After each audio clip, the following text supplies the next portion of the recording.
Hello friends, welcome to Mantra video Vidya series. मेरा नाम है रामा।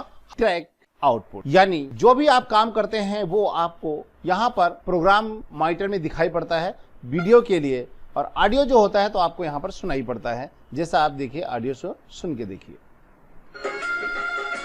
तो ऑडियो आपको सुनाई पड़ता है और वीडियो आपको यहाँ पर दिखाई पड़ता है।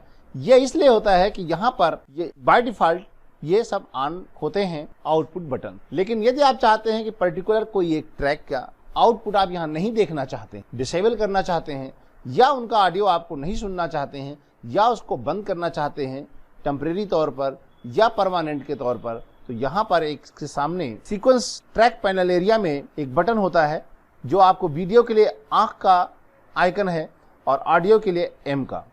एम का मतलब होता है म्यूट ट्रैक और आंख का मतलब है डिसेबल, आउटपुट बंद हो जाएगा। यदि हम चाहते हैं कि इस ट्रैक की कोई क्लिप यहाँ आपको प्रोग्राम आइटम ना दिखाई पड़े तो इसको आप ऑफ कर दीजिए, तो इस ट्रैक पर कोई भी मौजूद क्लिप आपको प्रोग्राम आइटम में दिखाई नहीं पड़ेंगी, बल्कि अन्य ट्रैक आपको दिखाई पड़ेंगे। यदि हम चाहते हैं कि इसको बंद करना चाहते हैं तो इस पर क्लिक करेंगे तो इसकी क्लिप आपको नहीं दिखाई पड़ेगी, ये क्लिप आपको दिखाई पड़ेगी। जो इस ट्रैक पे होगी दिखाई पड़ेगी, इस ट्रैक पे होगी वो दिखाई नहीं पड़ेगी।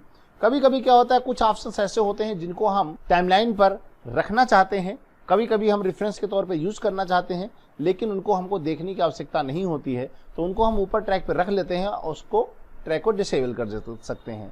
जैसे कि कोई काम कर रहे हैं रेफरेंस के तौर पर, अलाइनमेंट के तौर पर, जैसे आपको कोई पर्टिकुलर एरिया में कोई काम करना है और वो ऊपर से बाद में प्लेसमेंट देनी है, तो उसमें उसका प्लेसमेंट रेफरेंस के तौर पर स्टिल इमेज को आप ऊपर ले आते हैं, आपको पता चल जाता है किस एरिया में काम करना है, किस एरिया में काम नहीं करना है। इसी प्रकार ऑडियो में बहुत सारे ट्रैक्स होते हैं, जैसे एम्बियंस साथ में आती है क्लिप के साथ में, उस ट्रैक को आप ऑफ करना चाहें तो उस ट्रैक को यहाँ से ऑफ कर सकते हैं। तो वो जब आप फाइनल आउटपुट लेंगे या एडिट करेंगे तो आपके स्पीकर में उस ट्रैक की आवाज़ नहीं आएगी जब तक कि आप इसको दोबारा ऑन नहीं करेंगे। जब इसको ऑन करेंगे तो आप देखिए यहाँ पर एक ग्रीन आइकन बन जाता है, इसका मतलब ये डिसेबल है, इस ट्रैक की आवाज़ आपको सुनाई नहीं पड़ेगी। ये देखिए है, ये जिसको ऑन करेंगे तो आप माउस को लेकर जाएंगे तो यहाँ पर आपको ये सुनाई पड़ती है। तो इसको आप एनेबल एंड डिसेबल कर सकते हैं। सिंगल ट्रैक को जब मल्टी ट्रैक की बारी आती है तो फिर वही शिफ्ट की दबा करके किसी भी ट्रैक के सामने वाले क्लिप पे ऑन ऑफ कर सकते हैं। देखिए, इस पे हम जाएंगे, एक साथ क्लिक करेंगे तो ये सारे डिसेबल हो गए, एक दोबारा क्लिक करेंगे तो ये एनेबल हो जाएंगे। लेकिन ऑडियो के मामले में ये शिफ्ट बटन कार्य नहीं करती है, यहाँ तो आपको 1 बाय 1 ही करना पड़ता है।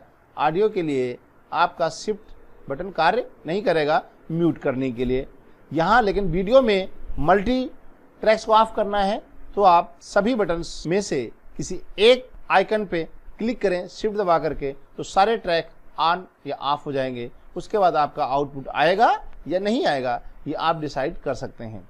तो इस प्रकार किसी भी वीडियो ट्रैक को रेफरेंस तौर पर रखना है लेकिन उसको यूटिलाइज नहीं करना है, आउटपुट में नहीं देखना है, तो उस ट्रैक पर रख करके उस ट्रैक को ऑफ कर दीजिए, तो आपके टाइमलाइन पर क्लिप मौजूद होगी, लेकिन आपके आउटपुट में या प्रोग्राम में या जब एक्सपोर्ट करेंगे वहाँ पर वो वीडियो क्लिप दिखाई नहीं पड़ेगी। इसी प्रकार ऑडियो में भी है, इसको ऑफ करके रखा जा सकता है रेफरेंस के तौर पर, वो आपको मेन प्रोग्राम में ना तो आपको सुनाई पड़ेगी ना आपके ऑडियो लेवल में वो एडजस्ट होगी यदि वो ट्रैक ऑफ है। तो इस ट्यूटोरियल में इतना ही।